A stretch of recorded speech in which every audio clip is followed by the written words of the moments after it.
One last thing that I wanted to cover was how to change the TMCC address once you've set this thing up.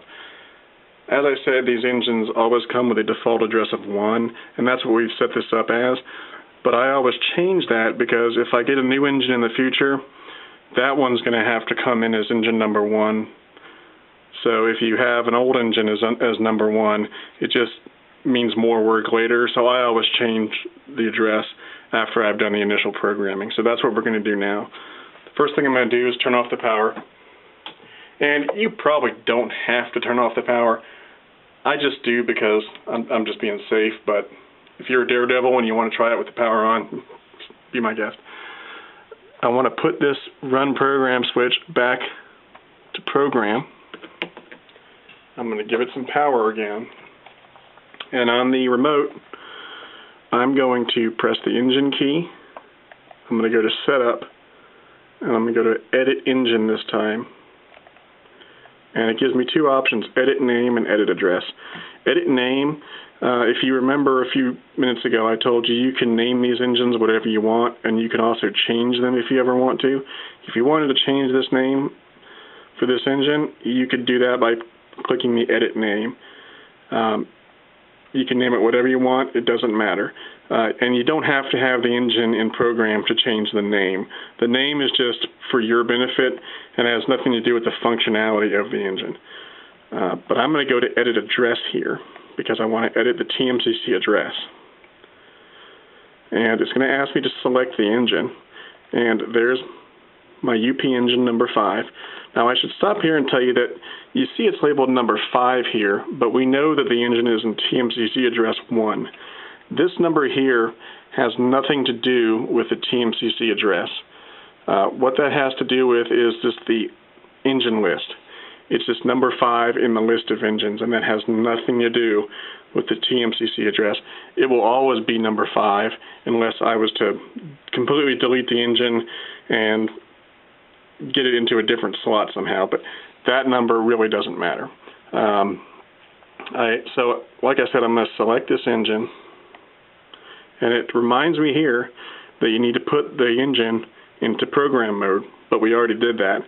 So now it's asking me what the new TMCC address is going to be. As I said, you can choose any address you want. I'm going to choose number 6. And as you can see, it's changed it to number 6, and the engine has started up. So now, I'll be a daredevil, and I'll put this engine back into run mode, and it's ready to run. So there's my engine. I'm going to press shutdown.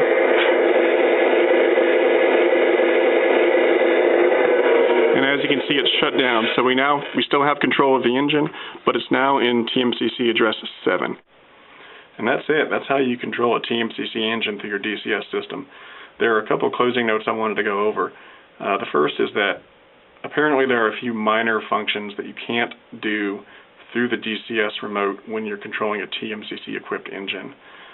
In the last DCS update, MTH made vast improvements in the TMCC functionality you can get, but my understanding is there's a few minor things that you still can't do through the DCS remote.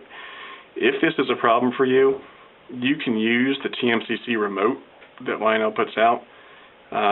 You've got the TMCC command base hooked up to your layout, so you can use that remote if you want. You've got the option there if you need it. I've never had a problem with it, and personally I like using one remote instead of 2, but that's just me. If you want to use all of the functions that TMCC has, you can use the TMCC remote. But by and large, most of the TMCC functionality can be accessed through the DCS remote. The other thing I wanted to go over was Lionel's new legacy system. I don't have a legacy train yet, and I don't have the legacy command base yet. My understanding is that you cannot access the legacy features through the DCS system yet. I'm sure it's just a matter of time before MTH catches up and makes this possible, but my understanding is that you can't access some of the advanced legacy features. You can still run the engine on your layout because a legacy engine will run in classic TMCC mode. So you can run it, but unless you've got the new legacy command base and you want to go through the process of hooking that up separately. My understanding is you can't access those features through the DCS system yet. And like I said, it's probably just a matter of time before it happens. I'm getting my first Legacy Diesel set later this year, so when I get it, I'm going to play with it, and I will probably put out a video that shows what you can and cannot do through the DCS system.